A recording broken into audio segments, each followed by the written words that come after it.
inactive roster, and there'll always be a way to do it, unfortunately, which is something I think they still need to figure out. Yeah, it's unfortunate, but then again, you need to leave the teams a way of doing that, right? Because sometimes you're caught in a scenario in which, of course not for these teams, but for lower teams, let's say, one of the team players just isn't putting in the effort, isn't trying as much. But you should already know that before you go into the season, though. It's true, but a lot of times also life obligations. These are teams that may not have the ability to play full-time.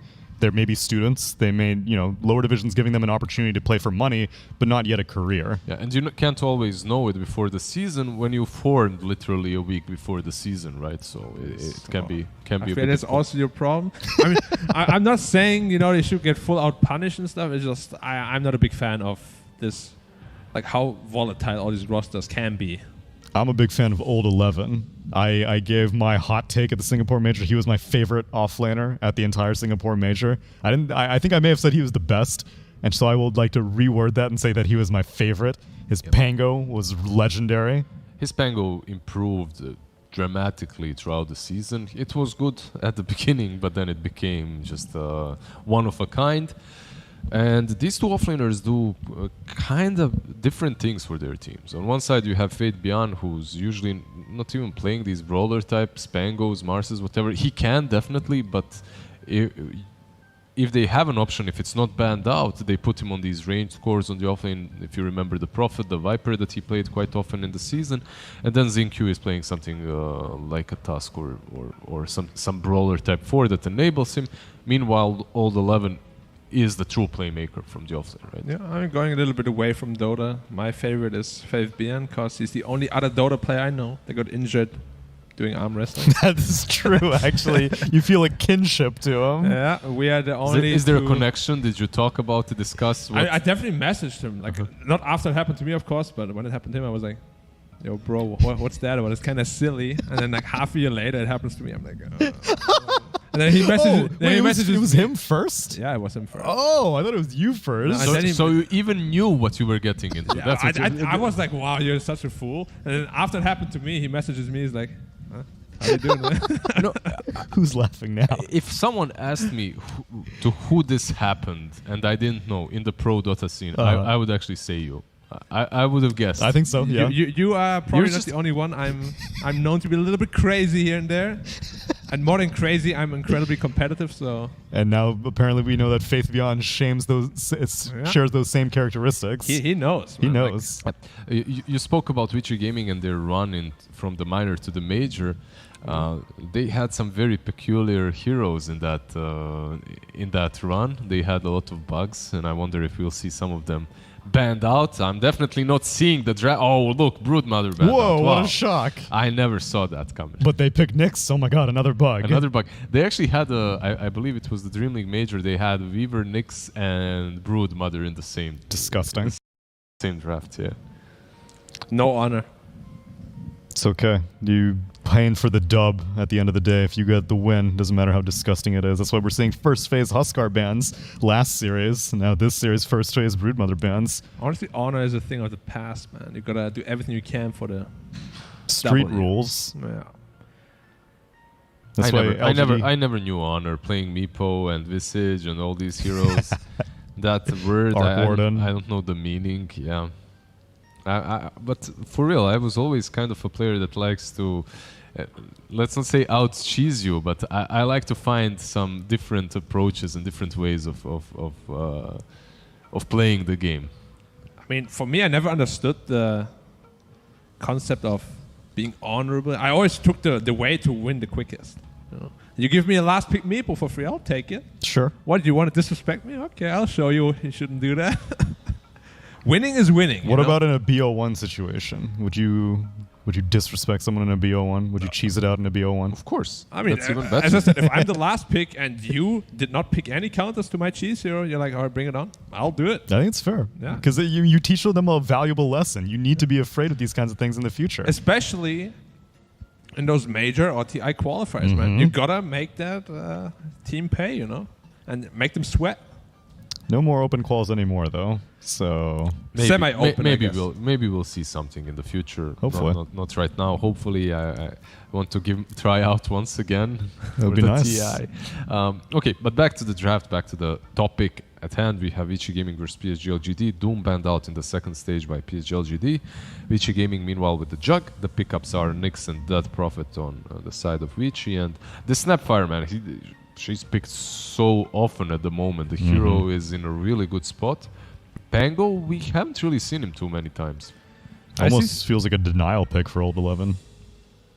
Yeah, but it's also a very good combo with Snapfire. Like, we see Snapfire more and more paired up with like heroes that cause additional armor reduction or make really good use of the armor reduction, like Slaughter, like Tidehunter. Yeah, because so you're talking about like a pairing in like the lane more. Because I was like, why not pick Mars? Because that's also a good pairing with Snapfire, but that's more team fight pairing. It's literally the lanes. We've seen the Elder Titan in Europe as well, right? I feel Dota right now, this patch at least, from what I've kind of gathered from my ranked games, is mid lane is always even, pretty much. You don't really dumpster anyone unless there's a huge mistake. It really comes down to how your side lanes do.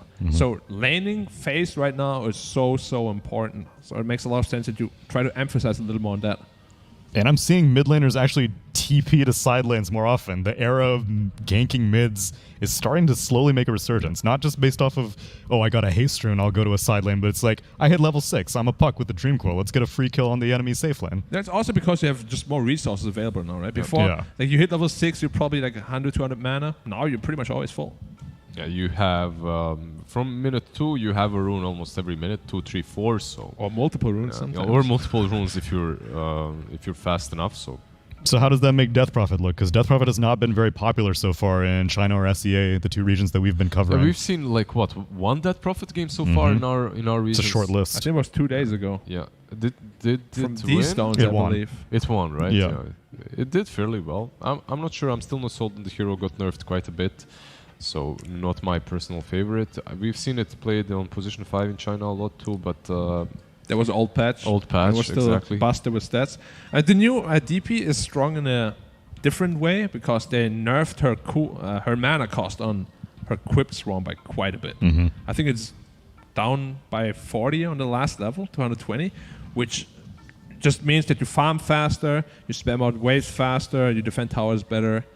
But your role overall is still, of course, the same. You get that BKB, you get that dual scepter, you run into a team fight with Exorcism, Spirit Siphon. You're still the same old menace. Yep. But not a support anymore.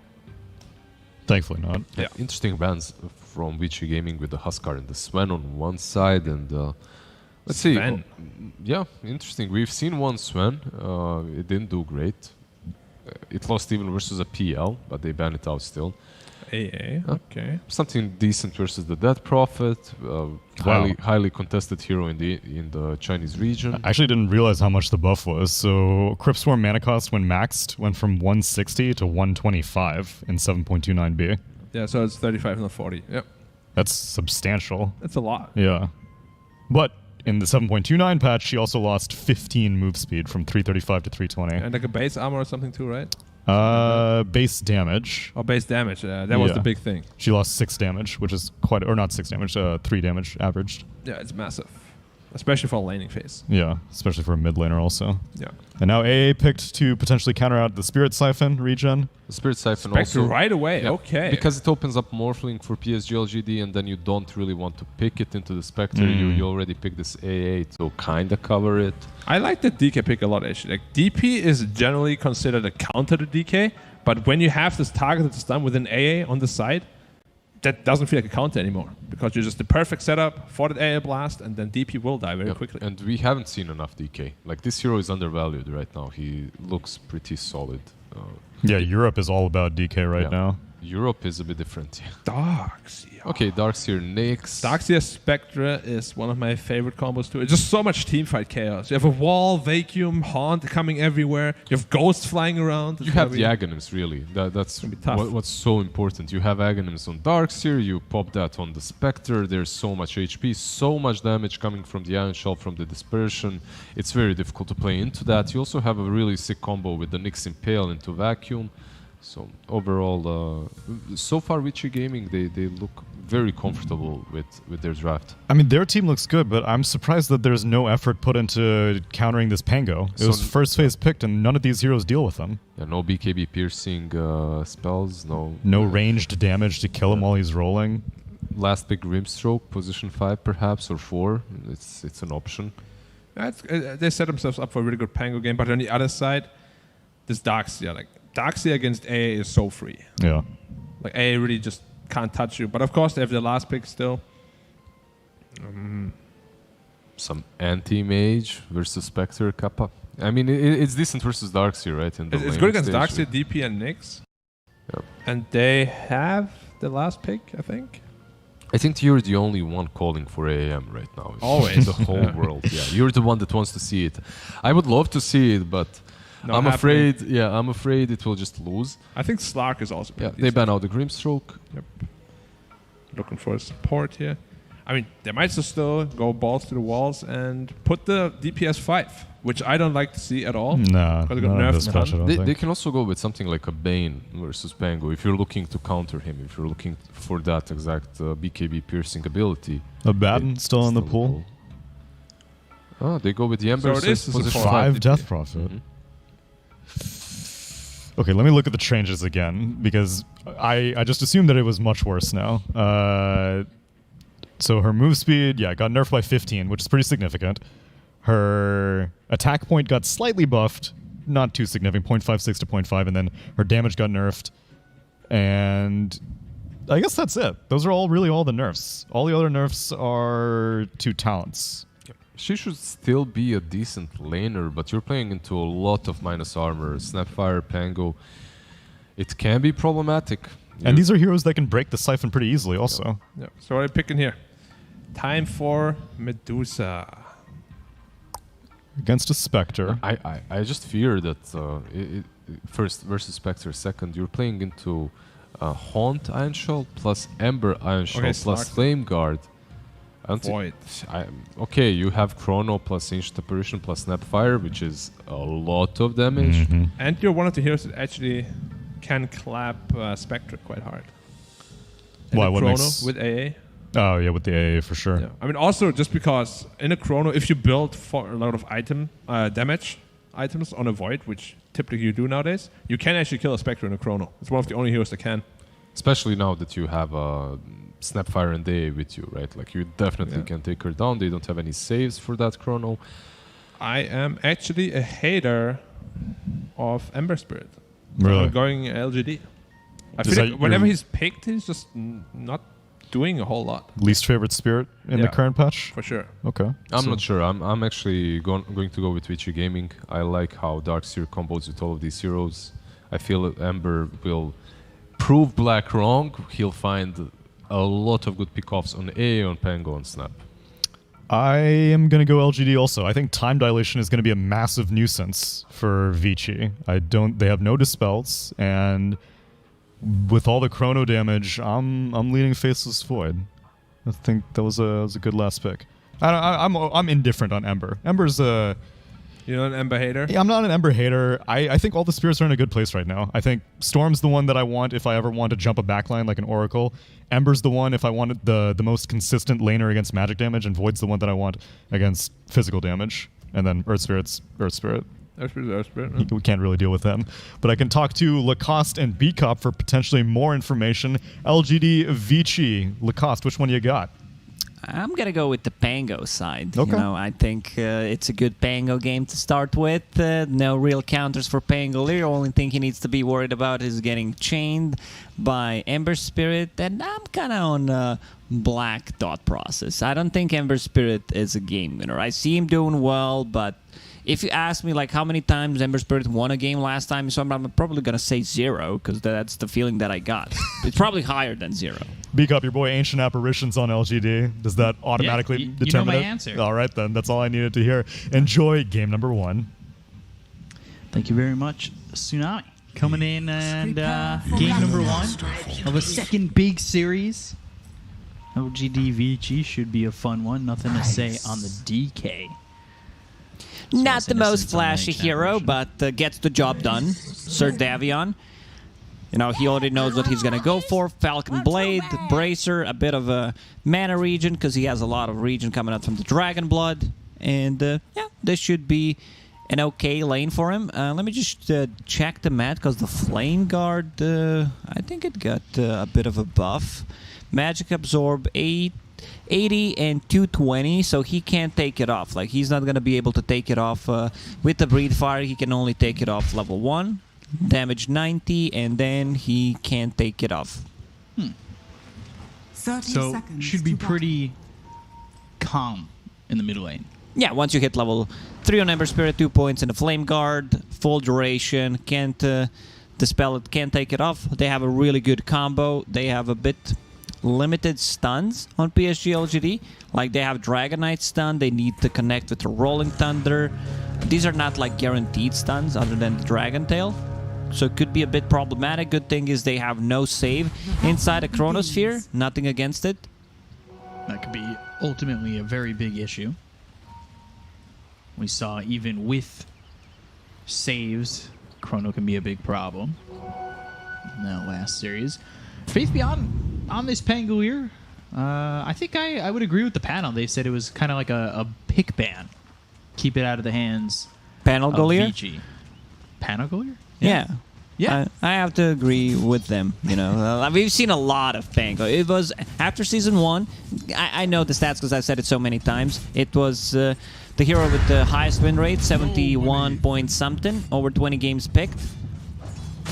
Just overall felt really stable. Like, Pango is a really strong laner. If you combine him with someone who's decently strong, like a Snapfire, there's going to be a lot of Minus Armor. You need to be careful once Pango gets that lucky shot.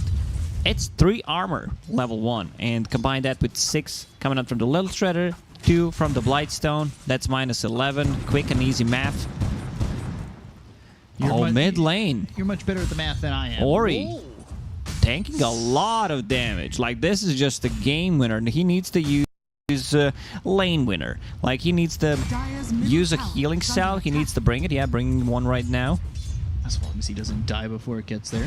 I think he got surprised by the Dragon Tail. He didn't expect it to get it. Like, you would expect him to get probably Breathe Fire, but nothing to say. Nicely done. Yeah, usually what you see is that Breathe Fire. But goes to the Dragon Tail, another stun there. Slight and the Deny by nothing to say. All right. Taking out a creep. Very important to Ori's heart. They've got the stun onto Ancient Apparition, but it's just PYW harassing Innocence for the moment. Ancient Apparition can't do much in this lane. He's playing again. Such things like that. I know I hurt your feelings because you're a big AA spammer, but only thing he can do is harass. He needs to be very careful with his positioning. Like, one bad step could be a kill. Next Assassin, once he hits that like level 3, 2 points in Impale, level 2 Iron Shell. Going down. Yeah, this is what I talked about. They get the level 2, the minus armor is just too high. These two heroes have a ton of killing potential. Fate Beyond gets the first blood. I want to see if he decides to get a bottle. I think a lot of value from bottle in this game, especially when you get a first blood. It allows you to continue to play aggressively in this lane. Like, you can just use the bottle. Snapfire could be the one just going for those refills. Or if he wants to go a different route, you know, just get that Orb of Corrosion. Because he's not getting harassed too much. Ogai as well. Yeah. You know how I feel about those off-lane bottles. Love them. For people who did not watch Season 1, give me your thoughts, B-Cup. It's just, you know, you broke it down. When you've got an off-lane bottle, you don't have to leave the lane, especially when your support's there. He can go refill the bottle. You stay in, you stay mana regen and everything, and it really helps you. Off-lane bottle equals good? Yeah. To sum it up? Break it down. Off-lane bottle equals good. I can't do the math on it, but it does equal good. Yeah. So Y dies on the bottom lane. They start to play aggressively with the level 3s. And, yeah, old 11 has a bottle. Oh, Y could be in trouble again. They have Boots of Speed. Gotta be careful for Ame coming over. PYW just harassing Innocence. And all by himself, Innocence is dead. Shell, he's just dead. Yeah, and this is what I talked about. Like, Courier, that's probably dead too. You need to be very careful. You can't be allowed to go for like contesting the pulls, because one misstep and you're just straight up dead. Like that. That's, you know, very significant. You get a second kill on the support. You also take out the courier. PYW decides to go for the water rune, so they picked up 2 of those. Dragonite is a hero that doesn't care too much about it. Like, he doesn't go for the bottle. His regen is pretty high anyway. Right. So it's all good. So he's not heavily relying on those water runes. Doesn't have to hydrate as much as other mid laners might. You know, things pretty slow, I'd say, for the most part. I don't really expect it to be all too active until we really start hitting like level 6 on a bunch of these heroes. Yeah, this lineup, they could potentially make a rotation once on the mid lane. Once Dragonite hits level 6, there is a kill potential with the Dragon Tail. Put some tower damage, because this Dragonite, he doesn't die. Like, he's super tanky. He has a mana regen. He's also getting an extra mana regen with the raindrop, a bit more sustainability in the lane on top of it. I'm a bit worried about the bottom lane. AA sitting at the 1 CS. Faceless Void still farming decently, 26, but there is kill potential. We're gonna see a double Ion Shell back. Yeah, he's looking like he's dead. No time lock and no health at the moment. They've just chased down Ame. Now they've got the Spike Carapace looking even over at Innocence. While that's happening, Ori over mid getting chased with the rotation for GQ. They'll get the kill on the Ember. So yeah, the Void's dying bottom. They're getting a kill onto the Ember mid. They're trying to have at least one lane look pretty decent here. You know, when I get all these predictions correctly about the game, I'm some of a puppy myself, you know, type of a meme where, like, yeah, it's, you know, these heroes that rely on level 6s on a mid lane like Dragonite, Death Prophet, you know that they will bring 1 extra support, maybe even 2, try to get a kill, get the tower damage. It's easy to predict what you're gonna do with certain heroes. Dire's middle tower. So you're saying because of your predictions, your puppy. A budget one, you know, 10%. How big was the monitor you punched? Nothing to say. Going mid. He's still alive. And he's trying to run. But not for long. Gets into the trees. But he can't avoid death. DY dies, though. Nothing to say. He'll fall in return. So, you know, kills happening across the map. A lot of rotations coming over mid, because we said that was a lane that really didn't feel like there would be much aggression overall. Yeah, this is the type of rotation you kind of expect. And now on the bottom lane, Faceless Void getting closer to level 6. I'm not sure if they have enough damage. If heroes are full HP, I don't think they get a kill. Like with just Ancient Apparition, they need to bring 1 extra hero. Pango's having a really good time, so he needs to be active. Like him and Dragonite will need to keep them busy. Stunned with the wall, and now the haunt. They've got the vacuum, the silence, the damage. Ame, he is dead again. Good rotation. They just bring the numbers. Their tower damage is pretty limited until Death Prophet gets level 6. Whenever you have Ember Spirit, you need to pair him up with the hero that has some kind of tower damage to be able to just munch through the towers, because he doesn't provide anything. Neither does like Spectre until she gets 3-4 items. He's in mid tier 1. Gotta be careful.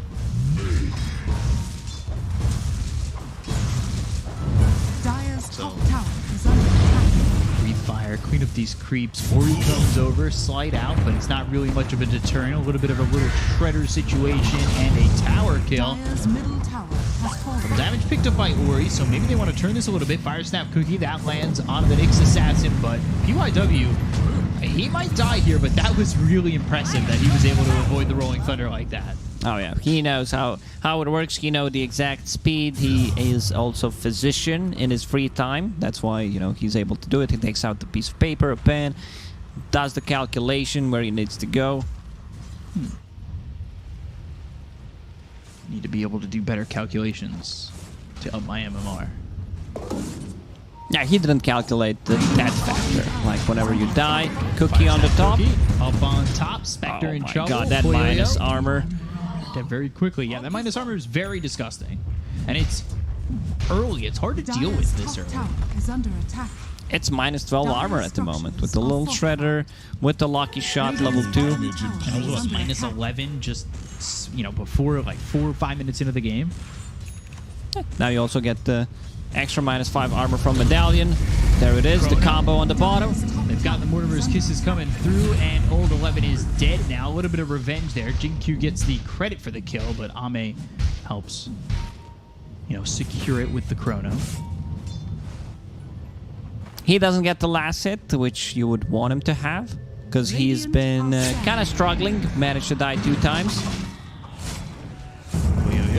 Going after Faith Beyond. But now the Rolling Thunder, Ice Blast comes in. That's going to land on the Puyo. Right clicks through, and they need probably another and a Swashbuckle to get this kill. They've got the Swashbuckle. They'll have the damage. He'll shatter. Innocence will get credit for that kill onto Puyo. I said that Pango needs to be a bit more active this time around. He's been involved in 4 out of 7 kills. Going for a different item build. We've seen like a Maelstrom type of build where you're able to scale. This time around, because Pango consumes a lot of mana, so he decides to get Arcane Boots and has a Blink Dagger queued up. So this is going to be their form of initiation. Dragon Knight finishing the Power Threads after Vulcan Blade also wants to get a Blink Dagger. Sometimes 2 Blink Daggers are a bit too much, but we'll see. We'll see, you know, because Dragon Knight naturally wants to get it. Pango, usually not his first choice item. Oh man, getting scouted by PYW. We've talked about that too. Just the amount of gold that oh, he missed the stun. The amount of gold that gets spent looking for mobility, because if 2 heroes are getting it, yeah, you're that's spending so much gold. 4,500 gold of items just for the mobility. I like it on Pango quite a bit. Just have that disruption with the Rolling Thunder. Strike me, coward. Another stun. PYW just a thorn in the side of Ame. Time Log first hit bash. Spike Carapace, and now the Mortimer's Kisses. The first one lands on PYW. They're going to try and catch him. He's walking through it, so it's Jin-Q's kill to have. On this long range, no spells. AA Blast, Mortimer's Kisses. Snapfire needs to be careful, because when... down on top of nothing to say. Spectral Dagger into a TP, but they've got the vacuum, so he's unable to finish that TP. Uses the Breathe Fire, trying to run. Remnant over. Old 11 will get the kill, and they'll take out this DK. Yeah. Sometimes you're not paying attention. Is vacuum available? They're going to be able to... Fate Beyond now. They've got the Haunt. They'll get the kill. Puyo gets credit for that one. Cold Feet won't proc. They've got the silence on the Innocence. Fire Snap Cookie for a little bit of distance between him and Ori, which works out in their favor. But DY comes around with the Exorcism. Ice Blast lands, but they hit the Vendetta shot with the stun onto Jin-Q, so they'll get the kill on the Snapfire too. I can't even finish my sentences. They are constantly fighting. So yeah, they get 2 big kills. They don't get any tower damage out of that one, but they took a bottom tower. So it's a position 5 dead Prophet, so she's gonna put extra points in the silence, like this AoE silence 6-second durations when it's maxed out. I expect that from position 5 dead Prophet. Like, you're not so much about dealing the damage with the Crypt Swarm, it's all about the control. Ahmed, he's shifting. He's thinking about, what do I need to go for? First he had the Mask of Madness, now he's going for a more standard build these days. Roll, mid lane. With the Blink Dagger reveal, they've got the Ice Blast and the quick kill on Ori. He's one of those guys as well that I just think didn't really have the first season we thought he would. There were definitely series where he picked it up. People expect that when you're Ori, that you're always gonna have a good game. Like you can carry the team from the mid lane as well. Well, considering the region you're playing in, like it's tough. It's very tough. Like you're not gonna be able to perform. You're not gonna be able to give 100% every single game because the competition is so strong. It becomes very difficult, and I've been really waiting for him to have that moment of pop off. But right now, sitting 4,500 net worth in the bottom 5. Fire Snap Cookie, Ori did it again. Ice Blast not even needed, so he'll let that run all the way towards bottom. Well, maybe if we stop talking about him, he will stop dying. Usually it's the other way around, you know, we praise someone, we say how he's doing well, and then he instantly dies. I won't say another word. About Ori. Chrono is available. DY is there with the silence. It's a long duration silence. This is 5-second silence. Whoa, very preemptive on the Chrono, but I assume he saw, with the Sentry, he saw PYW. He did not want to risk anything. I think it's completely fine to use the Chronosphere there just to get a kill, and you're also denying a possibility that you're gonna die there. So, good stuff, you know. Just one kill, but you can go back to Triangle and keep farming up. Didn't die. You're A-okay. I think that ends up being worth it at the end of the day. Like, we'll see if now ViCi fight while that's on cooldown. If they can turn it into something positive for them, it feels less worth it. But obviously, hindsight is 20/20. They are setting up like they want to smoke, and that's exactly what they'll do because they've got the Ags delivered on the Dark Sphere. They have two big items. They have a Spirit Vessel. They also have charges on it. So this is going to be a lot of damage. They also know the Chronosphere is down, so they want to keep fighting right now. Exorcism also available. Like, you have Iron Shell, you have a Flame Guard plus Spirit Vessel. That's so much overtime damage. JinQ moving over. He's going to be spotted. They're coming through. Looking to get the kill. Nothing to say. They'll use the Haunt. They've got the wall down. Vacuum into 2. So they're both going to the wall. The Ice Blast comes in, but it's not enough of a deterrent. Nothing to say, and JinQ will die. Two relatively easy kills because they brought the numbers. We'll pop the Exorcism, go for the tower. And they also set up vision, like 2 deep observer boards. Like, they have 1 observer board inside the base. Like, this is not gonna get dewarded. And it's gonna give them so much information, whether they're smoking, where they're moving around the map. Bango. For the Rolling Thunder, that gets him with the Searing Chains. They've got the Silence as well as the Spirit Siphon. This silence lasts forever. Ooh. It's a maxed out silence, which I really like. 6-second silence coming up from the DP. And also lowers the cooldown. It's a 12-second cooldown spell, so 6-second downtime. Man, that's really disgusting. Because he understands his job. I believe a lot of people in chat are like, why is he not maxing out the nuke? He's playing the 5. His, role is just silence. Just pretty much silence. Try to control the people. They have enough damage. And, yeah, you will eventually deal damage with the Exorcism. Yeah. PY playing the perfect role right now. Off that, though, they go into Roche. They do have a lot of minus armor, so they should be able to take Roche at a decent speed. The question is it fast enough? Starting to see ViCi rotate over. Wall available in 10. Fast enough. Also, they have Arcane Rune on Ember. No way to dispel it. Gotta be careful. There is Chrono available. They'll go to the Fire Trap Cookie. They've got the Silence. Ori in a little bit too deep. The Ice Plus comes in. They'll get the kill onto the Ember. Vacuum with the stun. It's not enough just yet. Now the Chrono lands on it too. They look over PYW, who had that Spike Carapace out. He gets bounced into the air. The Chrono doesn't lead to having any damage off of it. It was just a little bit of control. They're going back in a row, trying to take this Aegis. Let's see who gets it. In the pit, the Aegis is picked up by DY. They also got the Roche kill. Down goes Nothing to Say. See you later, Ame and Y. 4 heroes. This is going to be a team wipe. That goes so well for ViCi. Unfortunately, Ori decides to go in preemptively. Not sure what he was thinking, because he goes in and they have a lot of stuns. They can catch you. They have this Dragonite long duration stun, a Cookie, possibly a Chronosphere. You need to be careful. He also had Arcane Rune. Let's see that one again. So yeah, he just gets blown up instantly. Good stun. Oh man, PYW, and then he goes back and he throws this Chrono. And he gets stunned by the Spike Carapace. One thing that we didn't discuss, something that I didn't think of before, that Nyx Assassin is actually a really good counter to Faithless Void, because he has this uncontrollable damage in terms of you pop the time dilation and it deals damage now, so you can Carapace that off. And it's also very good at stopping the Snapfire ulti. Once Snapfire was introduced, it was considered as the biggest counter. Mid lane.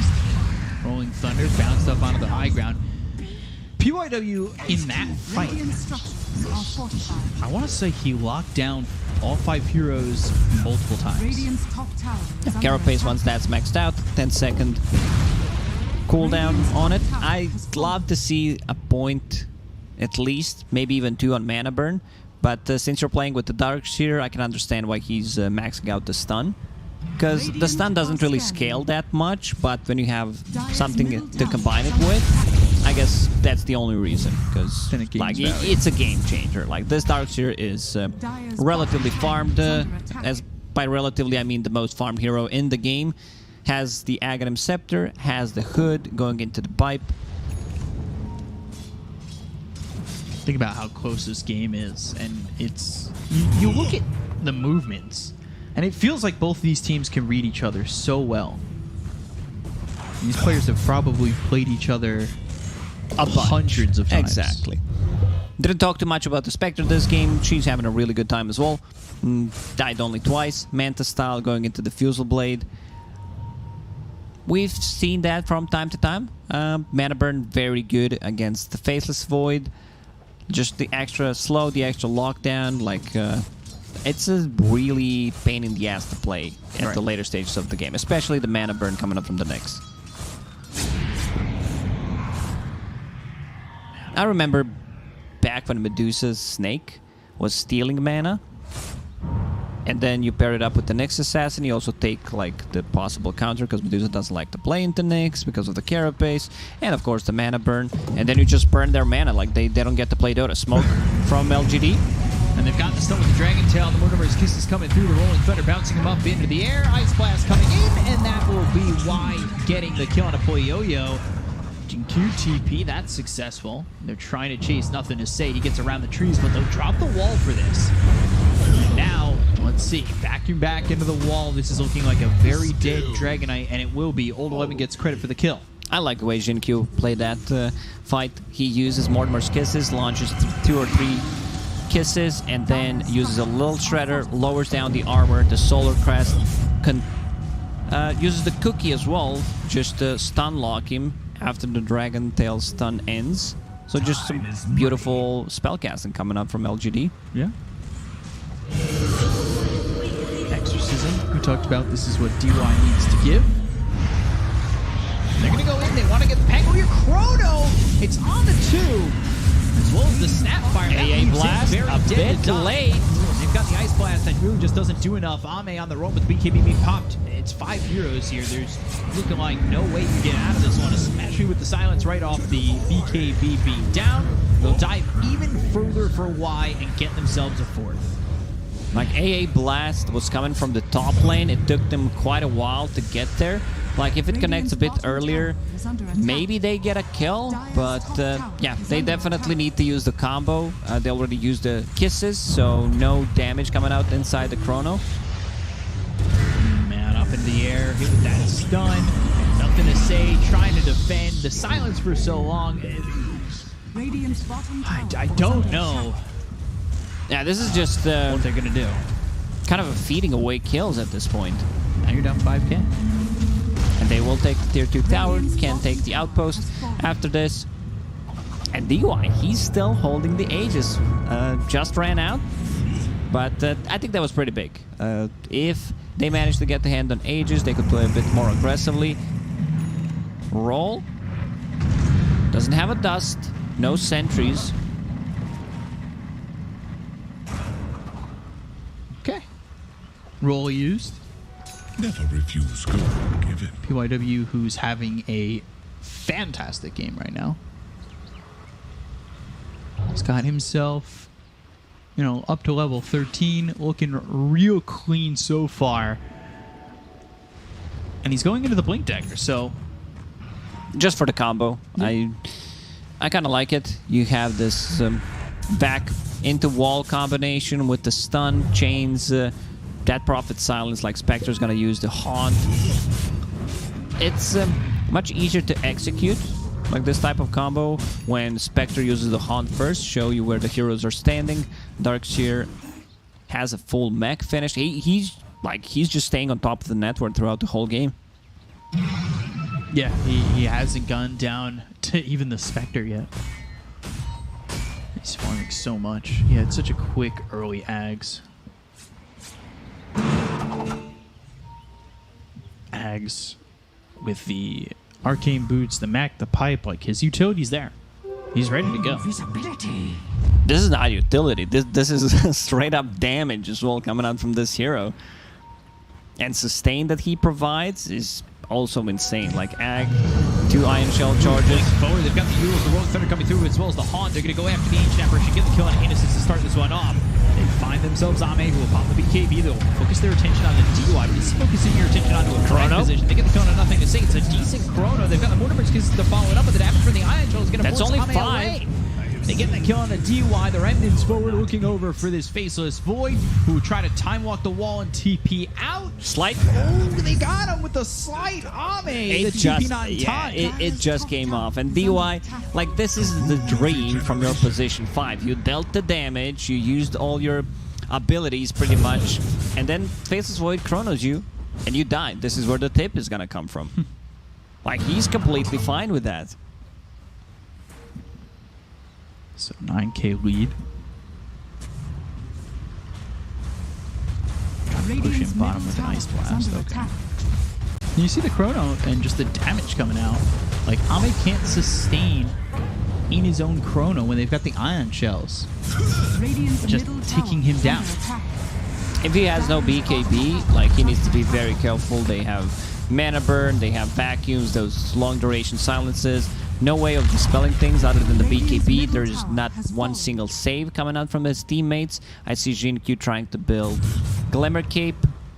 That's something, but Force Staff's not gonna help you out inside the chrono as well.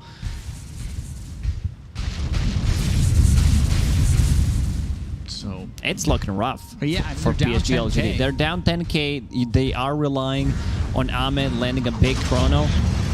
Find themselves Nothing to Say. Impale, follow it up, roll up with the Rolling Thunder. They're going to bring the Remnant in, try and move over Ori to get a kill here. Time Dilation gets used with the Guardian Greaves being popped by Faith Beyond. They've got themselves the cold feature. They have enough to lock him down. Yet with the Rolling Thunder, he'll be frozen. But the wall, the vacuum, is it enough? They get the kill on Ori. They end up losing Y as well as Jinq. Ame, that BKB's not going to last much longer. Forced to time walk onto the high ground as Faith Beyond is now in the trees and caught. So they've got the Euro. They have the Spike Carapace, but there's the Dragon Tail. Roll up right on top. He'll roll up. Doesn't look like it's going to keep him alive, though. Faith Beyond out of mana and out of health. Old 11 gets the kill, and I mean, again, that's 3 for ViCi. And they're losing Ori more than they're losing DY. Yeah, Ori is just a sacrificial lamb in this game. He pretty much dies every single time. And DY, he has Fluffy Hat, Aeon Disc, Yule Scepter. He's super farmed for position 5. Like, if we're gonna see that fight again, like Ancient Apparition, why he did a really good job just landing the ulti on multiple healers considering the situation he was in. Like, we'll see that one again, I hope so. We're gonna try and go towards these heroes, but, you know, take tier 2 first. Radiant's top tower has fallen. Whoa! Alright, where are the tips at? Maybe they didn't notice. Maybe they're like, you know, we're just backing off, buying items in the base. Oh, if... Yeah, check the way he used ulti and then moves backwards to try to connect on all of them. It was just a beautiful play, but yeah. His team is still losing, but you can understand like that he fully knows how to utilize the hero in the situations that he is in right now. I just thought you thought that was gonna be a replay of a chrono. Yeah. Oh yeah. Hits nothing. You know, easy clap. Let's go. Oh my gosh. Because Ame, he's been popular, you know, on some of these heroes. Like, if you give him this hero, you never know, like, what can happen. Could potentially be a 5-man chrono catching 4 of his teammates and himself. Could be, like, a godlike 5-man enemy chrono. You never know with Ame. Do we call it the Ame Spear now? I think I've heard that somewhere before. Yeah. Me too. Somewhere. 14k lead for ViCi. This is second Roche. Ember Shard Spirit. on Ember. He picked up the shard.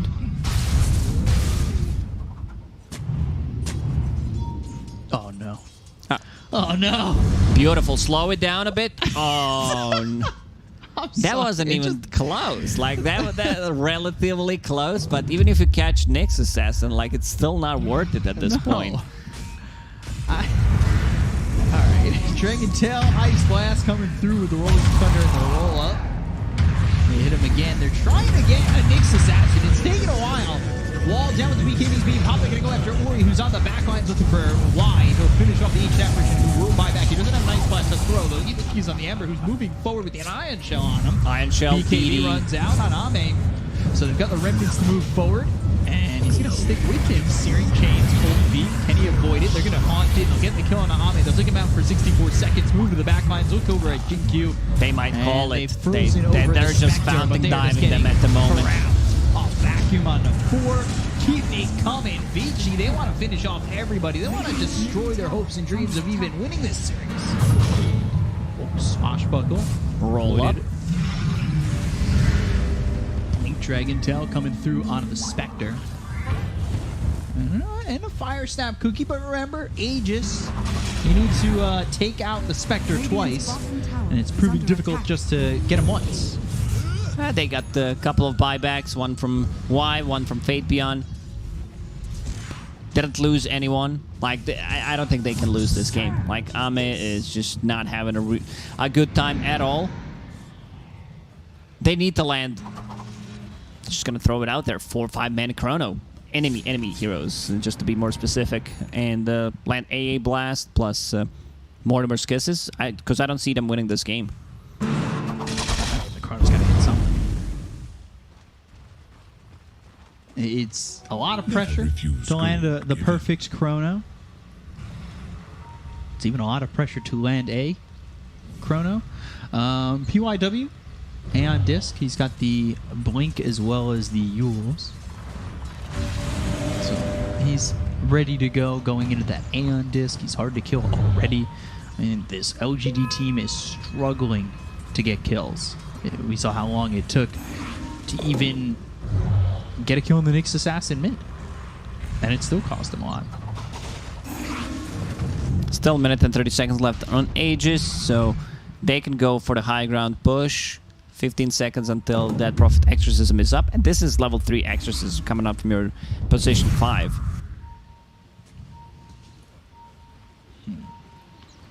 Mjolnir be killed for the Void.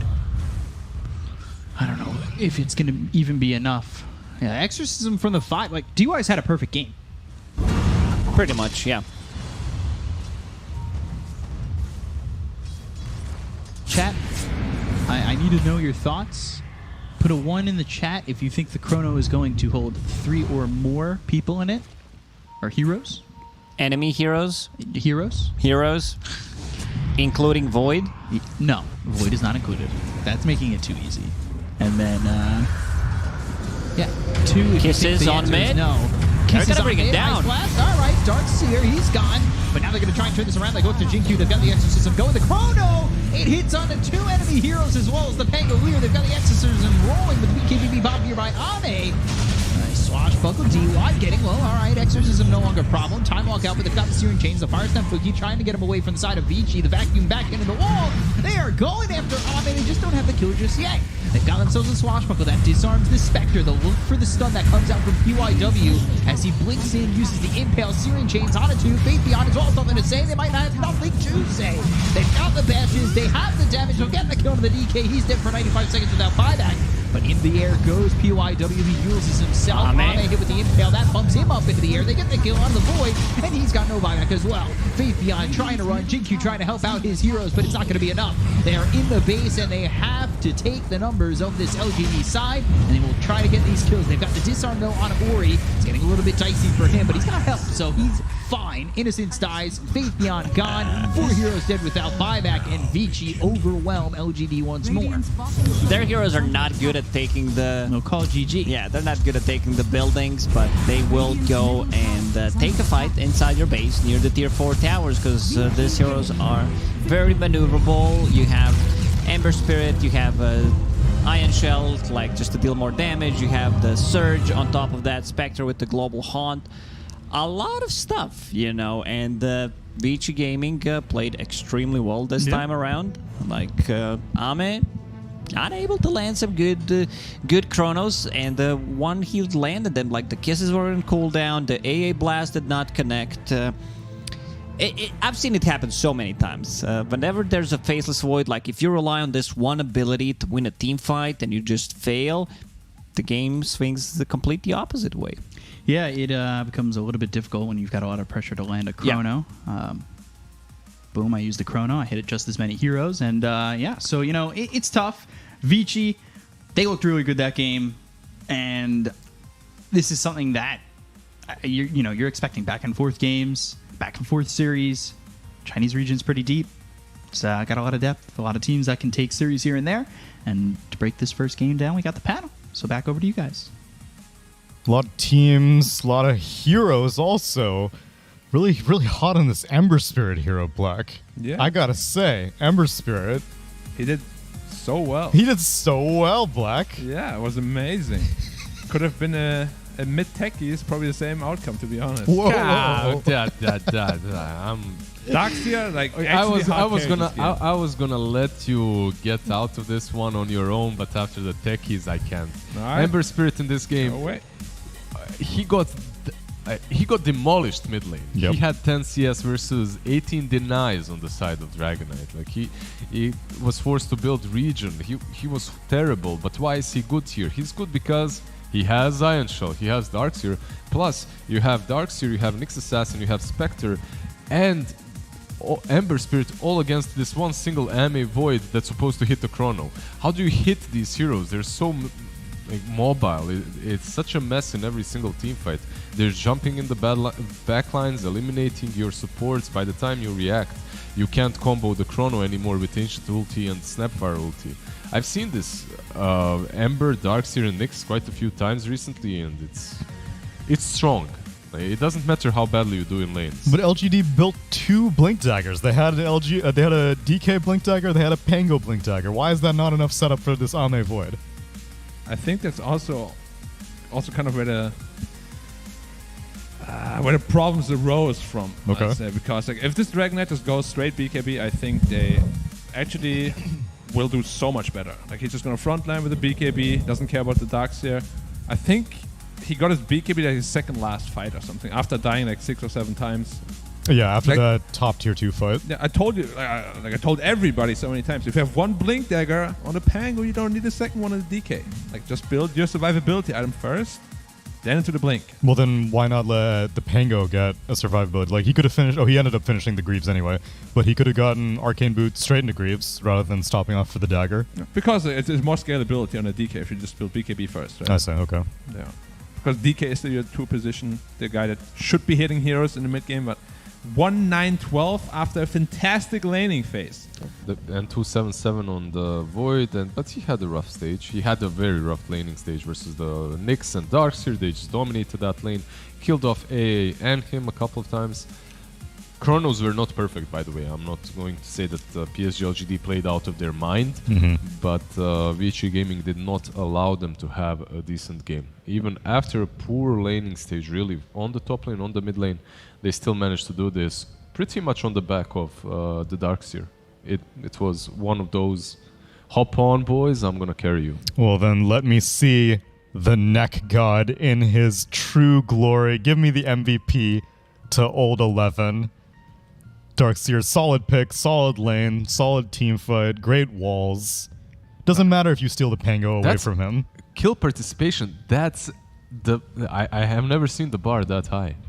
This is the first time I see the bar. We had a 1.00. We had, I don't remember who it was, but there was someone with 100%. Really? Yeah, but this is the I close wasn't second. there then. Yeah. Oh, okay. Was it all the way full then? You and I have been at all the same games, Lizard. Oh, maybe one of those first panels. You were here for that also. No. There was like 1 or 2 that I wasn't, so you probably. Oh, had okay, them. sure, yeah. Doesn't matter. Old 11. So 100 is then the entire bar full. Yeah, 100%. Okay, because we've never seen, or I've never seen it at least. I'm pretty sure it happened. Nah, you're. Maybe. All right, fine. Old 11. It never happened. Kill participation. Yeah, it never happened. You're imagining making things up. Just like Black Imagined Ember is a bad hero.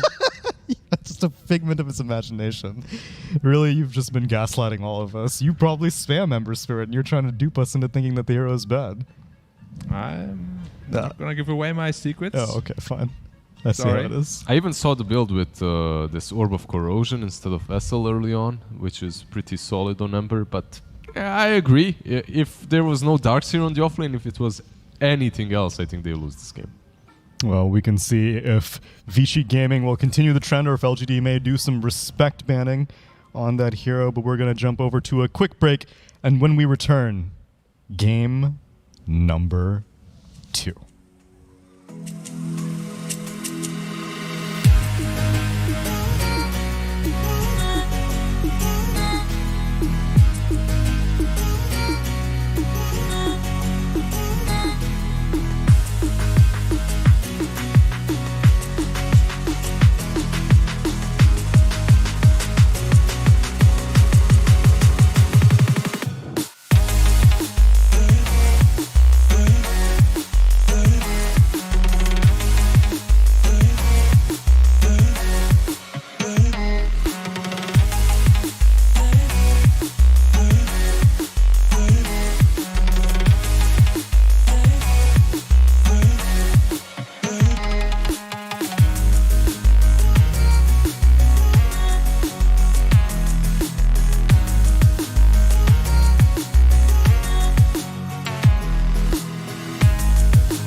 Welcome back, everybody, to the second series of week number 3, ViCi Gaming.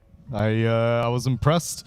They pulled out a victory versus LGD, and LGD maybe wants to give Ame a hero that maybe he's a little less responsibility on. Yeah. You know, don't make it the be-all end-all on Ame.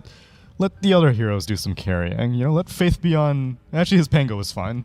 It's really just Ori. Man, and none of these players have gotten to where they are by dodging responsibility. Like, Sure. give him that chrono and he'll make sure to catch 3 heroes at least. Which We specified enemy heroes though. which teams? 3 heroes. That's left. We have to see that yet. And we've been seeing a lot of Faceless Void also. It's not like this hero's like randomly in LGD's pocket. They're like, what if we think about Faceless Void? No, for the past week, I think Faceless Void has been having a resurgence in not just China and Southeast Asia. We've seen it on offlane. Even. Offlane in, Southeast Asia. And Europe has been playing it. I don't know if NA has been playing it. But it's a popular hero. You need to know how to get into the groove again. It's good. It has always been a make or break hero, right? And if all the pressure is on you, some make it, some don't. How about this Death Prophet 5?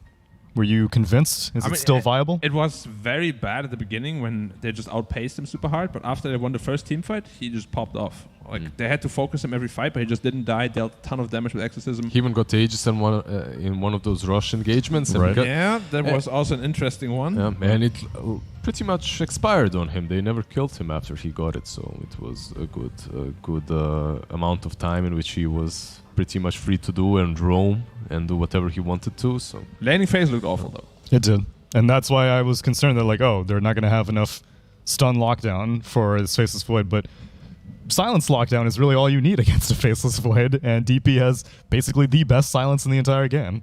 There's some chains, vacuum, you have Nyx with the Impale, silence, it's enough.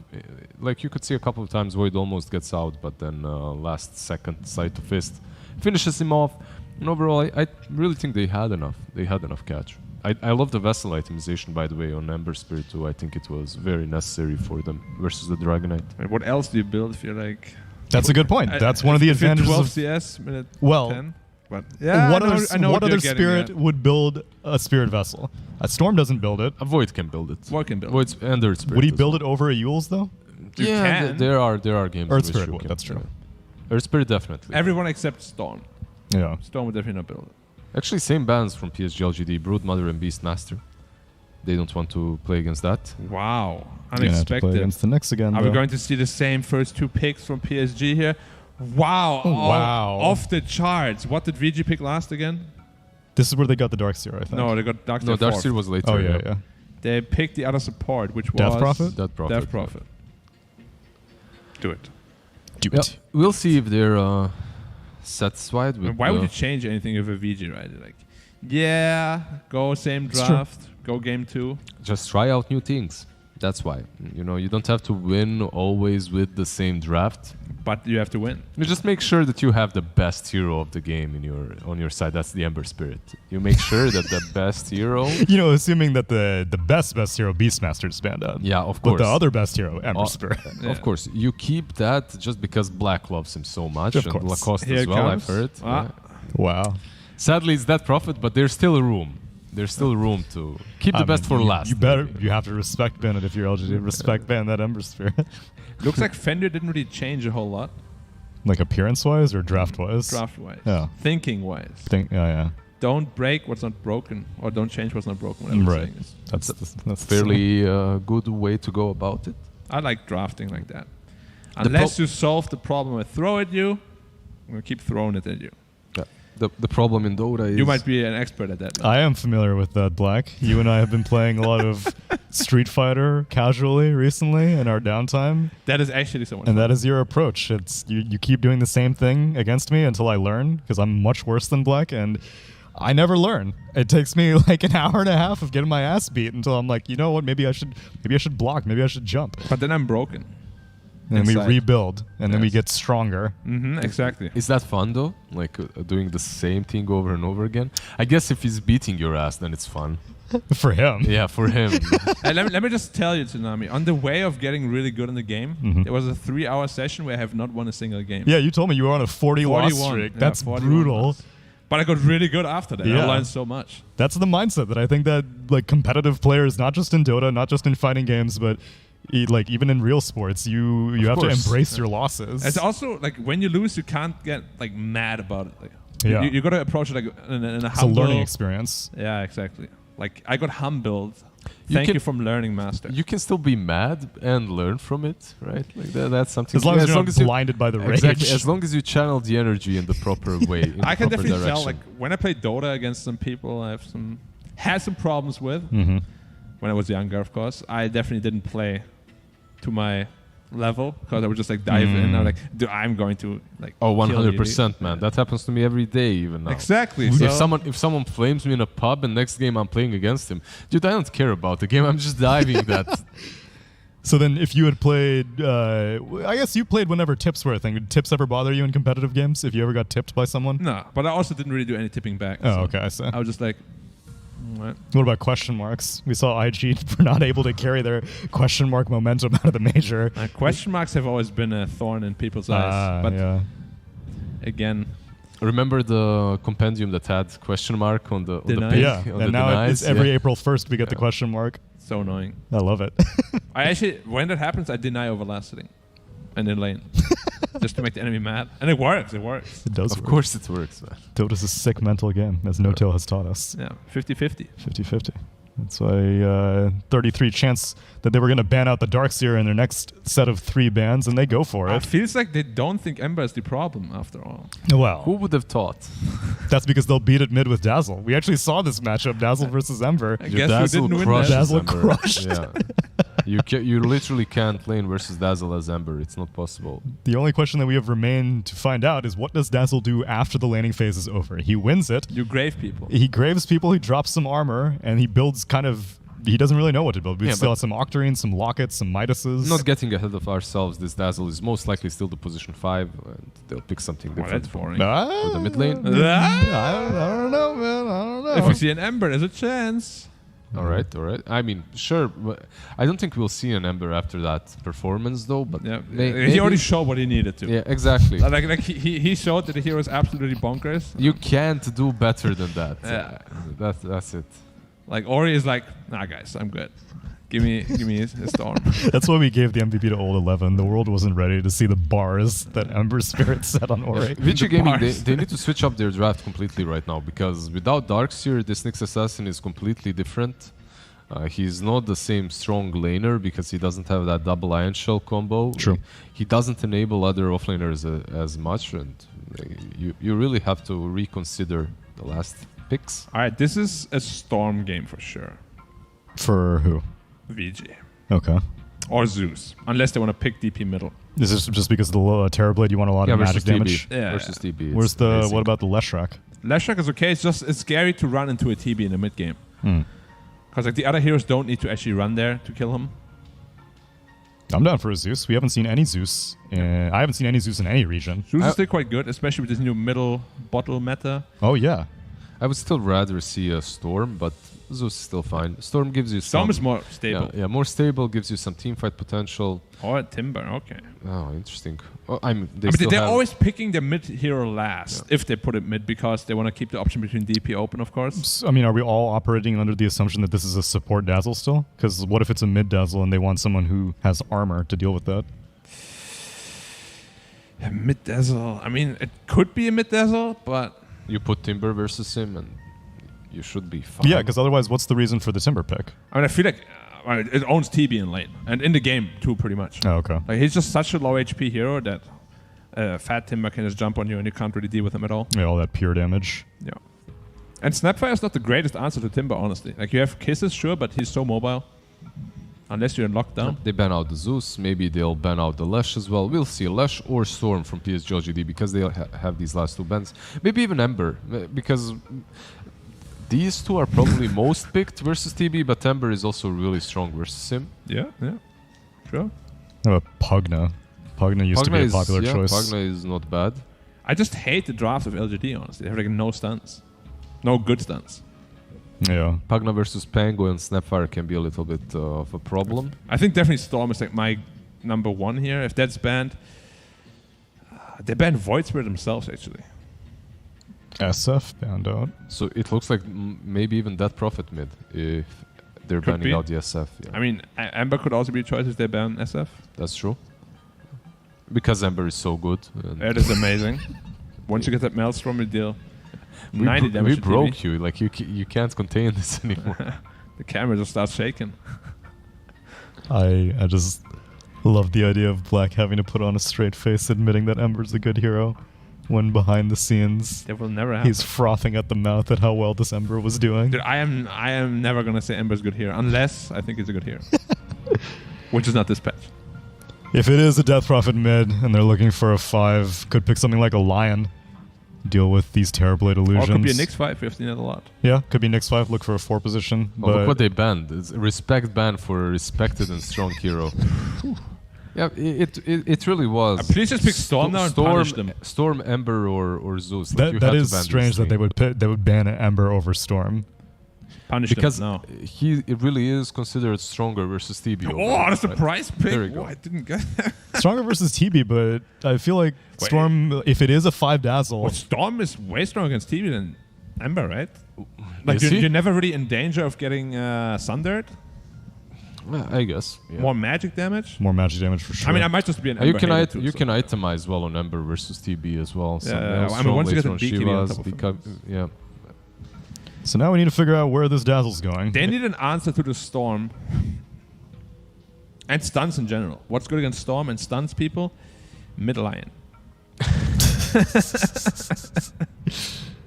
DK? No. Still in the pool, but not good here. Versus Timber versus Storm in the lane as well. Storm should do well. Oh yeah, versus Timber, that's true. How about a hero? I would like a hero, yeah. Dead.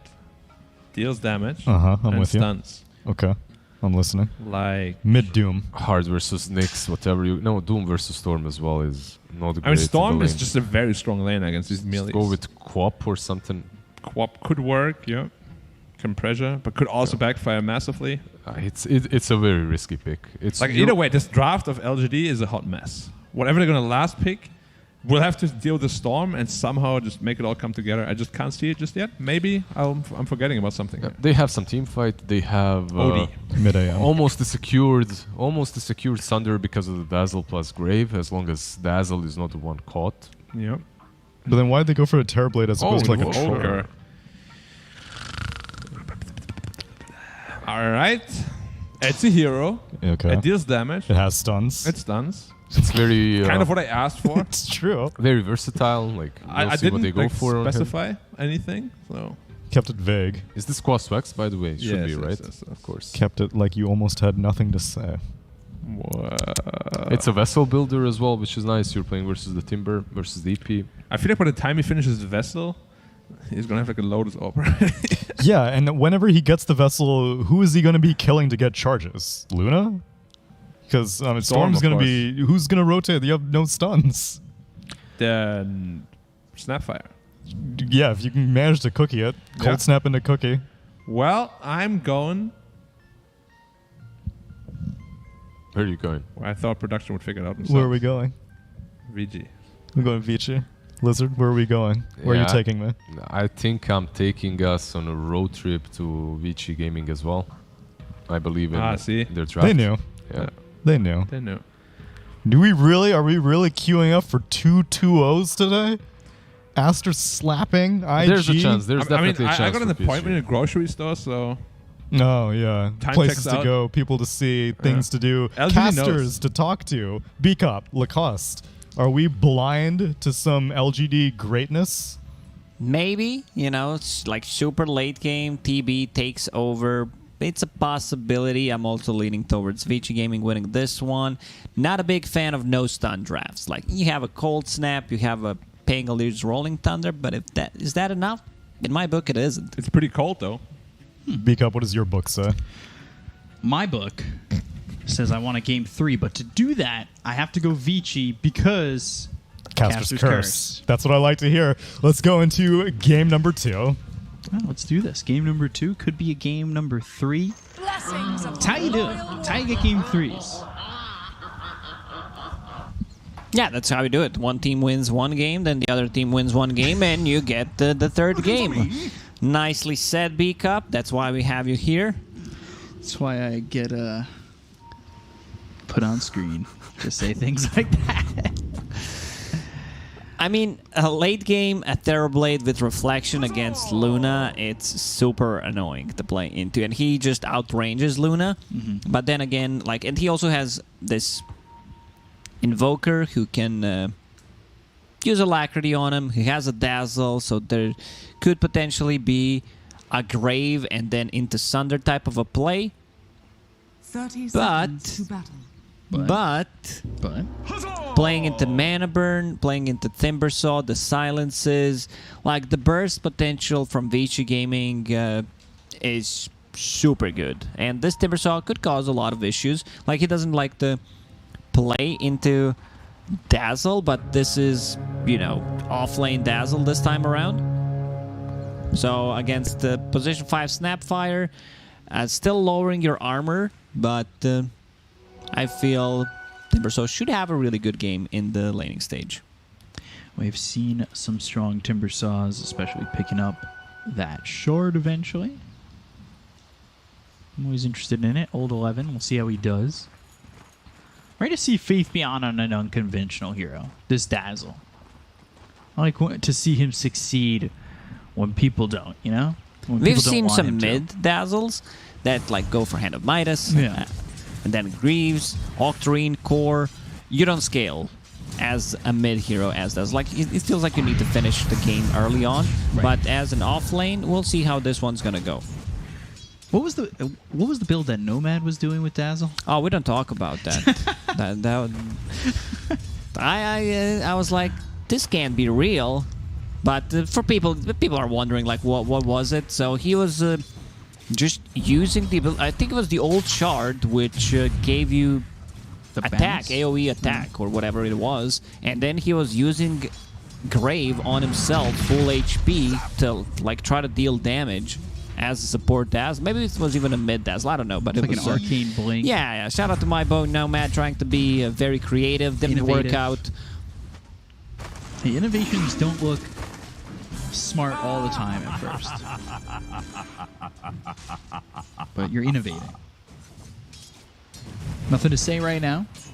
5-0 to the Storm's 8-1. So Ori, you know, one of those signature Ori heroes. The Storm. Dire's middle tower is For under sure. attack. Like previous game. Oh, top lane, Fate Beyond in a bit of a trouble. Yeah, Old 11 was in trouble too, bottom.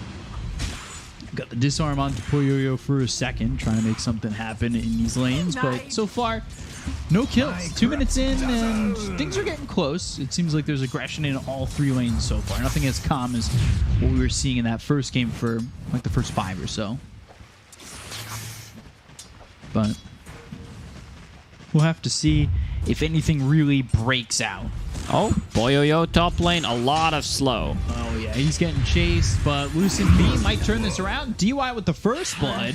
And DY also has healing salve for Boyoyo. We'll use it straight away. Once again, DY seems like he's going to have a really good game on this Stat Profit. Yeah, and he was really struggling early in the first game, but towards the mid game of game 1, he really broke out. And like you could feel how much he was producing for his team. The silence was just so good, and it could be really troublesome for Ame, especially in this game. Just DP out. We'll be able to do so. Goes back to base. Like, has a full magic wand, Ring of Protection, Fairy Fire. Very tanky on a position 5 Death Prophet. On the bottom lane, PYW, he needs to pull the lane, stay out of XP range from Timbersaw so that he can get the levels. Once you get that second point in reactive armor, you don't feel... It got nerfed, but it's still a very strong ability, especially when you're playing into Terrorblade, into Snapfire. They just rely so much on just dealing the right-click damage, pretty much. Right.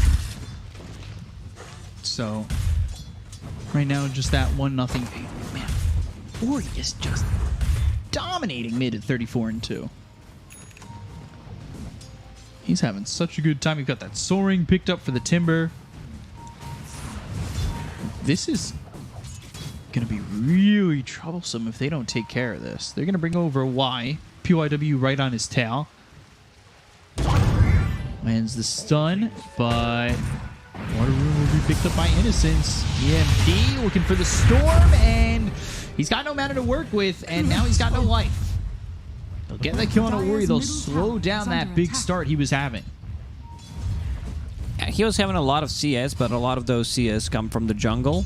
So Invoker was not having that bad of a time, and now he's even ahead of him by 100 gold. going at the urn, it's a good Spirit Vessel game this time around, because Luna eventually will have a lifesteal. It's great against the Death Prophet, and most importantly, the early on, you have something against the Timber, so this should be his item build, you know, getting the Spirit Vessel online as soon as possible. Get that early Vessel, have that early minus armor from Snapfire. Like, you can take out this Timber. It's not too daunting of a task. Doesn't touch on the DUI to get some damage. Spirit Siphon, losing Faith Beyond, needs to be careful. Goes out a little bit of a heal, and DUI with the Fairy Fire trying to outwit GQ, and does it. Just by a second, though. Dazzle has boots, 8-1 charges, has another heal. Fairy Fire, he should be fine. Poyoyo, no mana to cast the Lucent Beam. Will have one if he uses the stick, but proceeds not to follow him. BYW wants to get a courier, possibly. Will not be able to do so. Still chasing him a little bit. Bottom tower is under attack. So this becomes problematic. TB, he needs to bail. Like, he understands at this point there's no really anything for me to get out of the bottom lane. I'll just go to the jungle, put another point in Conjure Image. So this should be a tower right now. Why? Trying to collect some XP if they find him. Like, he's just straight up dead. He TP'd there. So, pretending to be AFK in the trees. Does that work? That mentality? Sometimes, yeah, you know, because this is going to be some XP for him. Surprised he didn't scan or try to see if he's there. 11 misses the last hit on the tower. Will get himself to level 6 after the next creep wave. So he'll get to that level 6. You've got PYWs having a decent start to this game. And now, why? As that courier deliver the wand, still sitting in the trees, not really being found out at all just yet. He'll finally sneak his way out, come back into the lane. Meanwhile, you take a look at the net worth. Obviously, now leading is Luna, up a K for ViCi. That Spear Vessel, relatively far still. I'm trying to see where LGD are going to potentially start to make a move, if at all. A lot of stacks. They have good heroes to take the stacks with. Most likely it's just going to be Storm, because Luna does not have a single point in Moonglaves at the moment, just keeping the point in case she needs to bail to jungle, or if they make like an aggressive move, she puts a point in Eclipse. Understands, like, I'll just be jungling from now on, so puts those 2 points in the Moonglaves. What's the build here for offlane Dazzle? It's just Greaves Solar Crest. Just straight up utility like that? Yeah, possibly a Glimmer Cape as well, because they have a lot of magic resistance. Okay. Magic damage, sorry. Look at the minus armor. They have one core who just heavily deals physical damage. That's Terrorblade. So they have Bad Juju from Dazzle. They have Lucky Shot. They have Snapfire with the Lil Shredder, potentially building up that medallion. Dazzle eventually will get the Solar Crest because it lowers the cooldown and you can use it on multiple targets, which is really nice. We'll have to see how that goes in terms of dealing with the minus armor here for the side of ViCi. They're going to push in the tier 1 up towards top. You've got Luna in the jungle right now. DY just in the trees. He was spotted coming over. Ame just tries to finish off the Dragon Lance, and PYW places down a ward, but he gets immediately spotted. Spike Carapace used as well as the Impale. Fire Snap Cookie not going to land on the PYW, but they've got the Tornado as well as the EMP. The damage is not enough. PYW just walks up onto the high ground, and he'll survive this onslaught that was coming out from LGD. Meanwhile, in the bottom lane, 11 gets a kill, solo kill on Jin Q. Like, 11 is going to have a good time. He needs to be able to get an item that's going to provide them with the spell mechanic to remove that Spirit Vessel, which is going to be online in another 600 gold, but they still need to get a kill to get the charges. So either a Lotus Orb or, you know, get that Yule Scepter to be able to dispel things, set things up possibly for a next Assassin stun. You know, we saw PYW really landing these stuns in the first game as Nyx Assassin, so We'll see how much of an impact he has in this game. Currently sitting 0-0 and 0. But even with the low amount of kills, ViCi are pulling away in terms of network. Problem is, they're going to ball lightning and go for Jinkyu again. Problem is they have no stuns, so you can't make any aggressive plays. You need Jinkyu's trying to collect some XP on the bottom, get himself to level 6, because he is their stun and also Invoker with the like Tornado and Cold Snap, but the chase potential is just not there. Like, their heroes are very bad at chasing people down. Very reliant on landing a Fire Snap cookie. They just put some pressure on that top tier 1, but it's really not doing anything. And they can't do anything to Old 11. It's just standing in between the tier 2, tier 3, slowly putting the damage onto the tier 2 bottom. They'll glyph, but he can still just stand there. It's not really a deterrent. They can't do anything to him. Meanwhile, Luna is just jungling, being in a triangle, 3 points in glaives, Mask of Madness done, going into Manta style. Pretty standard stuff from Luna. On the other side, we have Storm Spirit, who needs to finish off the Kaya. We've seen a lot of different builds on the Storm Spirit, whether it's like, oh, I need Orchid to be able to jump the backline, find some heroes like a Dazzle. Going for Kaya is okay, but if you like, because they don't have stuns. I'm not a big fan of Kaya Sanj in this game. Just by Carapace. Like, if you want to upgrade your Kaya, just get a Bloodstone. I wouldn't mind seeing that here. Oh, TB getting caught. Ori gets the kill there onto Ame. It's from that ward that PYW placed down. I think they saw him come up the high ground, and they should have seen him place that ward, but it got to stay there the entire time, and eventually that's what gives them the vision on the Ame. It's gonna get de-warded, but they got a big kill. That was Ame farming Ancient, just popped the meta, and now they lost the tier 2 tower, so they can take the outpost. DY is gonna do that. So that means no XP for LGD. 11 minutes in. Wow. That's devastating. Like, that's going to be part of what's helping ViCi snowball out of control. Because I truly think the snowball, it's rolling, and I don't know if LGD can stop it. Storm, double damage. In the bottle, like, they will take another fight. I'm surprised this did not get devoted. They're gonna scout him out once again. Why? At least he picks up the bounty. The Storm wanted it. Now they're gonna go for the Timber, but they're getting wrapped on. So going for Old 11, you might be able to get something out of it, but it doesn't look likely. They'll come from behind. They've got the Exorcism. They're looking over as the Rolling Thunder ends. Swashbuckle comes through, but they've got the ball lightning as well as the Vortex. Shallow Grave saving GQ for a second.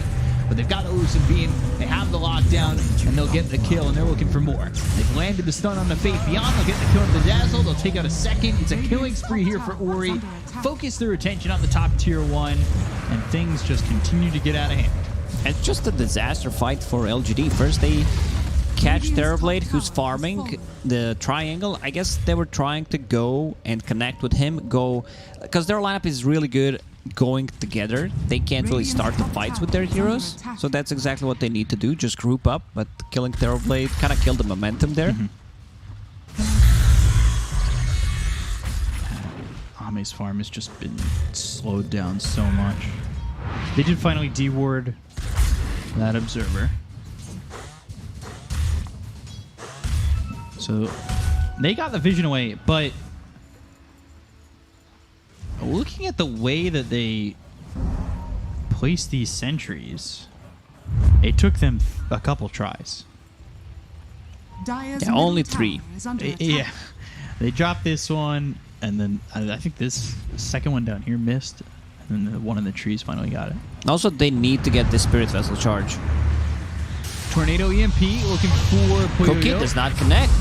Cold Snap's there, Poison Touch, Mortimer's Kisses, the damage is out, and they do get a kill onto this Luna. But coming around the back again, they've got the silence from DY.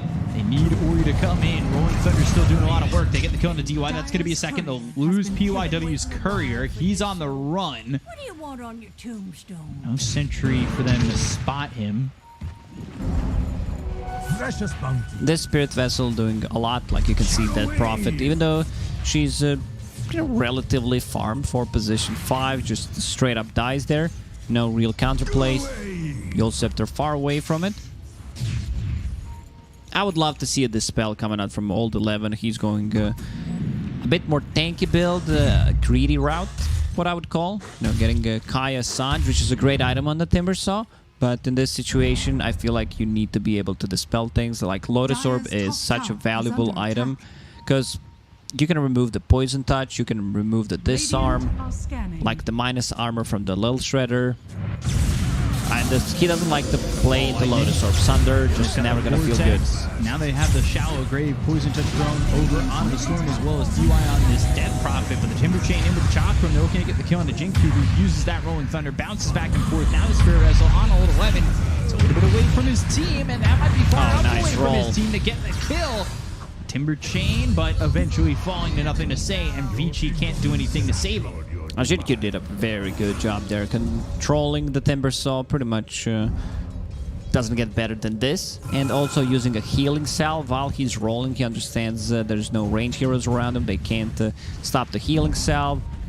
Respawns after the Rolling Thunder with almost full HP. Ooh, they might find TB again. He can't get it off. Oh, Sunder just in time. PYW now in trouble. Cold Snap, good kisses, and that's right on to Ori.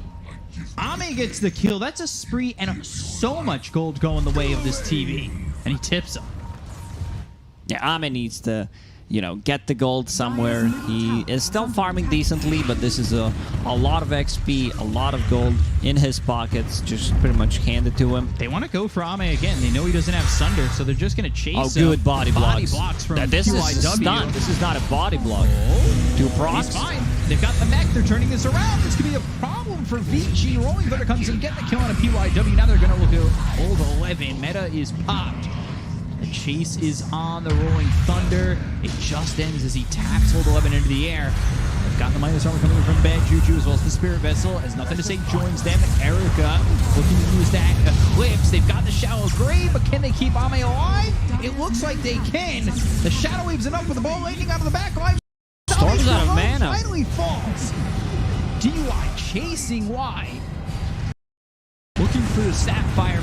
Maybe even more. Spirit Vessel on a DY, starting to output quite a bit of damage. The Fire Snap Cookie gets the kill on a DY. They've also lost Ori to Faith Beyond. They look over at Poyoyo. Spirit Vessel on him. It's proven to be very worth it. And why? He's got a double kill. They take out 4 heroes in that fight.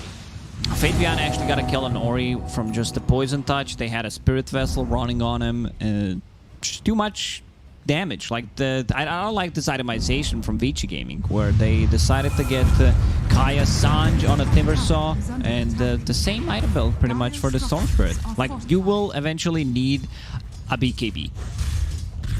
Take a look at the replay right as the Rolling Thunder runs out. Also, Jinku got, like, every single time he uses a Swashbuckle, there is a proc on a Lucky Shot. Oh god, that Shallow Grave keeping Ame alive. Just enough to draw Ori in. Level 1 Shallow Grave, like, you get so much value out of it. The cast range got improved, the cast time, sorry, and the cooldown got reduced.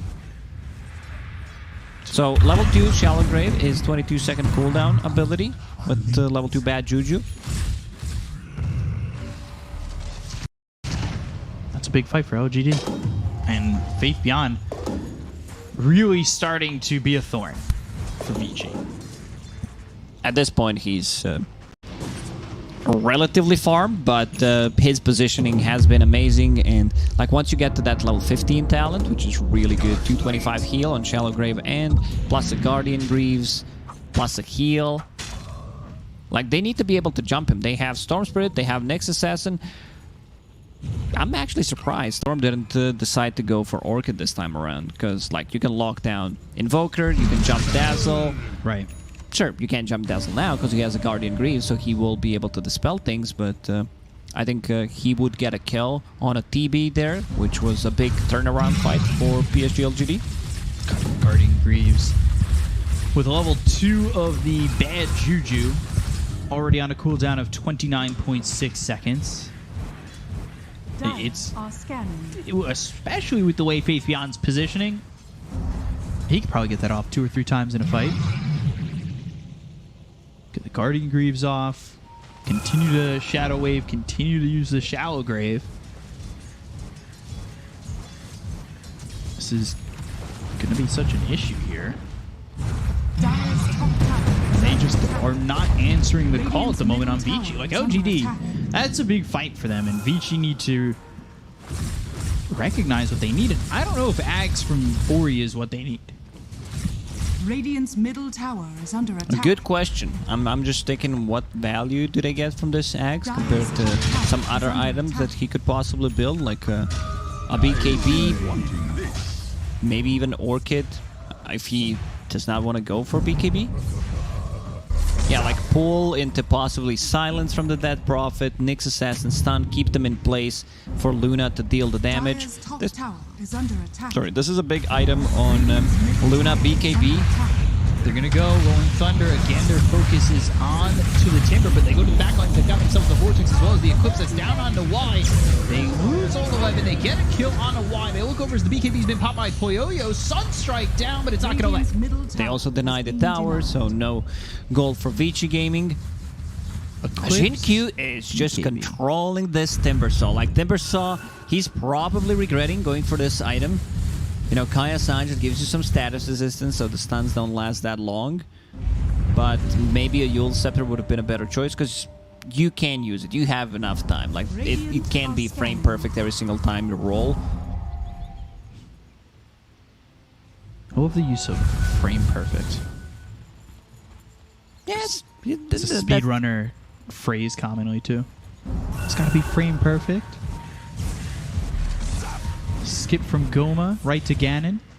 I have no clue what you're talking about. Okay. Feel free to inform me. It's just a quick skip in the first dungeon of Ocarina of Time. You can skip right to the ending, basically. Yeah, we can skip the ending of this conversation right now, because I still don't know what you're talking about. PYW getting killed here. Tries to TP. Faith Beyond. He'll get credit for another one. He's going for staff. Shadow Wave. Almost has the gold to finish it off. And he's level 13, so just maxing out everything. Shadow Grave now at level 3. Will be level 4 soon. 13.5-second cooldown, and then he'll get it even lower when he picks up that 3rd level of Bad Juju. So he'll just be able to grave and grave and grave. Grave used to be the Axe upgrade, right? The AoE Grave? Or was it the... Yeah, I believe so. And now you have a Grave every 10 seconds.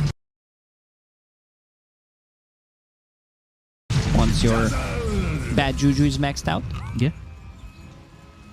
So Luna has a BKB. She also has Manta Style to get rid of those Spirit Vessel charges, Disarm, and Reflection coming out from TB. But yeah, TB is just carry-to-carry matchup. TB is much, much stronger than Luna, because eventually you will have no Dispel and then using Reflection, slowing her down. The Scotty, like Scotty is the big item here. Against the Timbersaw, reducing the healing regeneration. Same goes from the Dead Prophet to like Luna eventually. Like you want to buy Satanic. Satanic is good because we didn't have this carry-to-carry matchup. The 3rd item, the Dispels. Satanic gives you a Dispel and you can get rid of the Reflection, which is pretty big. We'll see how much it comes into play here. Faithion, he's just about to get this 4-staff. And I'm waiting for him to eventually pick up that Shard. Oh, Shard is also super good on Dazzle, that 1.25-second Hex. I feel like that's a little bit of a more balanced Shard. It's not a Hex and spell immunity and attack speed. And lowers the cooldown by 5 seconds. And HP regen. Yeah, yeah. It's a good one. It's definitely, you know, up there. Coming across. Q will pick up the double damage. And there's the 4-staff. So I assume 4-staff, Dazzle, probably Shard. Unless maybe he wants to wait on it. A Shard is good drop it for being able to, you know, potentially disengage Like, you can also stop them from having a good engagement in a team fight. Trade against the Storm Spirit. So Storm has Aghanim Scepter, plus Kaya and Sange done. Going into BKB, it seems like they still don't feel very comfortable to take the fight. Roshan is up. He's been up for a very long time in this game. Just gotten things out from the pit. Like, one good fight, and both of the teams can take it. Favoring LGD a bit more because of all the minus armor. Solar Crest done. Jin-Q has Lucky Shot, 3 points in it. Bad Juju. It's just so much. Like, they're gonna feel the right clicks coming up from this TB. Get a quick pause, and even though it feels like LGD are kind of leading the charge on this game, ViCi are still up 4K. You are correct, but if you spread out that gold, 4,000 gold across 5 heroes, that's not even 1,000 gold per hero, so that's really not that much.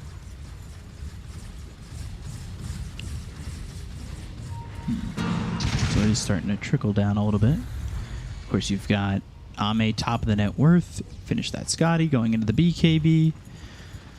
We'll see. It's been a little bit back and forth. You see the experience heavily favoring ViCi as well. Take a look at where the difference is. Snapfire at 12, Nyx at, or Snapfire at 11, Nyx at 12. Yeah, I guess the big difference is certainly the Storm to the Invoker. 18, Invoker only 15. Quite a bit of experience between them. Both teams kind of taking their foot off the gas. Felt like we were fighting quite a bit, and wondering if ViCi maybe get a little bit gun shy now. They picked up that Ags on Storm. I don't think they've had a fight with it just yet. BKB down on Luna. Like, the item sync is not there because Storm decided to go for like Ags. You would still need a BKB to take the fight. Big zip. All the way over on the Y, they'll get the kill into the Snapfire. That's a pickup that they can really use potentially to get Roche. Jin-Q, he's in. PYW on the run. Jin-Q He's bounces out. off these stairs and wisely turns the other way, but they've used the Exorcism. They're trying to go in on this, or maybe even force LGD away from the pit enough that they can take the Aegis. EMP. Will not burn any mana. No. You can see the reflection. So much damage. Instantly uses the Manta Style to get rid of it. Sunstrike. Not enough just yet. Misses the inbound. Cold snap. Now they're going in. Jin-Q. Ooh, he got the kill on the Roche. It's going to be an Aegis snatch for Poyoyo. BKB's been popping, nothing to say. ViCi starting to get out of dodge. They get themselves an Aegis on the Luna. She got it. That's the most important thing. That Luna got the Aegis. Didn't get snatched. As you mentioned, they got the last hit. I got that last hit with the swashbuckle. Just in time. So big items. Storm Spirit BKB. Then he doesn't need to care about them initiating on him. He's still very afraid of even just the cold snap. There is no real save. Best save they got pretty much is the Lotus Orb. Try to reflect things and have it dispel. Like, Dazzle has, you know, one job. Dig with that shovel. Dig me those bounties. Keep digging until you find all of them. It's on cooldown. So cooldown. Passive foul. There we go. Into not so passive shovel anymore. Yeah. The Sassive Pubble? That's what I just said.